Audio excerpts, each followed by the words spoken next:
Christians అంటే రాజుకి ఇష్టం ఉండదు.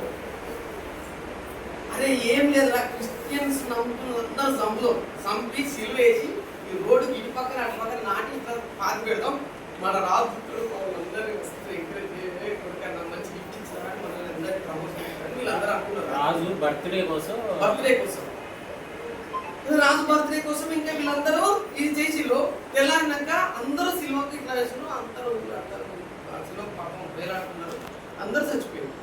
రాజు పొద్దుగా లేచి ఇట్లా పోతాడు, ఇక బర్త్డే వచ్చింది విష్ హ్యాపీ బర్త్డే అని చెప్పేసి అందరూ అనగా ఇట్లా పోతాంటే ఇటు అటు చనిపోయి మొత్తం సినిమాకి పాపం శవాలు అయి ఉంటారు. పోతాంటే ఇక రాజు ఫుల్ పైచాసి కాలంలో సూపర్ రా గ్రేట్ రా అని హ్యాపీ అయిపోతుంటే ఒక్కసారి పోతాడు ఒక కొలిపానంతో ఉన్నాడు. పెదాలు కదులుతాలే ఇక్కడికి ఆ సిల్వర్ కేసు పెదాలు కదులుతాడు. ఆపడ్రా అప్పుడు వాడిని ఈ క్షణం వాడు చనిపోతాడు, కానీ వాని మైండ్లో వాని ఆలోచనలో ఏముందో అది నేను వినాలి. నన్ను లేకుండా అక్కడికి మన పెదాలు కలిపి లేపిండు.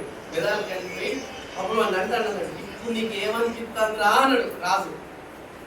అప్పుడు ఆయన ఒంట్లో ఉన్న జీవం అంతా కూడగట్టుకొని ఎనర్జీ అంతా కూడగట్టుకొని ఒక్క వర్డ్ అంటాడు, ఫ్రీడమ్ అంటాడు. చచ్చిపోతాడు. ఏమంటాడు?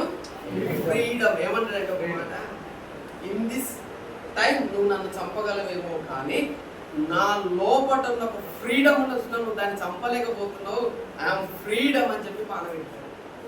అప్పుడు వాడు రిగ్రెట్ అయి చచ్చిపోతాడు. ఎందుకంటే వాని లోపల ఉన్న ఫ్రీడమ్ నేను చంపలేకపోతుంది, ఇంతమందిని చంపిన అని ఫీల్ అవుతున్నా, కానీ వాని లోపల ఉన్న ఫ్రీడమ్ చంపలేకపోతుంది అని చాలా బాధ. అక్కడి నుంచి ఒక స్టెప్ తీసుకొని క్రిస్టియన్స్ వాళ్ళని గౌరవించుకుంటుంది.